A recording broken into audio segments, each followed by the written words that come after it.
కేవలం 7,999 up to 10 kgs వరకు బరువు తగ్గి అధిక బరువు నుంచి వచ్చే ప్రధాన సమస్యలను దూరం చేసుకోండి.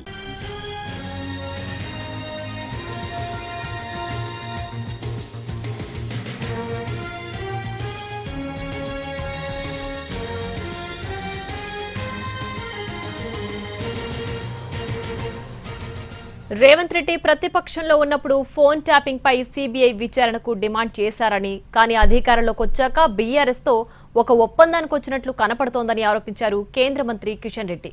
బీఆర్ఎస్ హయాంలో బీజేపీ నేతలు, ప్రజాప్రతినిధులు, జడ్జిల ఫోన్ నంబర్లను సైతం ట్యాపింగ్ చేశారని, కానీ కాంగ్రెస్ సర్కార్ ఇంతవరకు బీఆర్ఎస్ నేతలపై చర్యలు తీసుకోలేదని విమర్శించారు.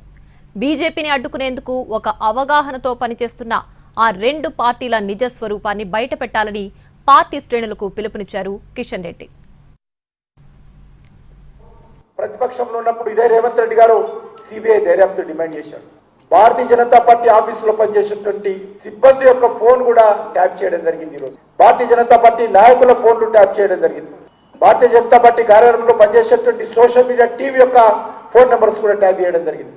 ఈ ప్రభుత్వము హైకోర్టులో చెప్పినట్టు హైకోర్టు యొక్క జడ్జీల ఫోన్లు, వ్యాపారస్తుల ఫోన్లు, సినిమా నటుల ఫోన్లు, ప్రతిపక్ష పార్టీల నాయకులు, కార్యకర్తల ఫోన్లు, ఎన్నికైనటువంటి ప్రజాప్రతినిధుల ఫోన్లు కూడా అప్పటి బీఆర్ఎస్ ప్రభుత్వం ట్యాప్ చేస్తే ఇప్పటి వరకు కాంగ్రెస్ పార్టీ ప్రభుత్వము వ్యవహారం చూస్తూ ఉంటే రెండు కలిసి నాటకాలు ఆడుతూ ఉన్నారు. కాంగ్రెస్ పార్టీ, బీఆర్ఎస్ పార్టీ ఒక అండర్స్టాండింగ్ వచ్చారు.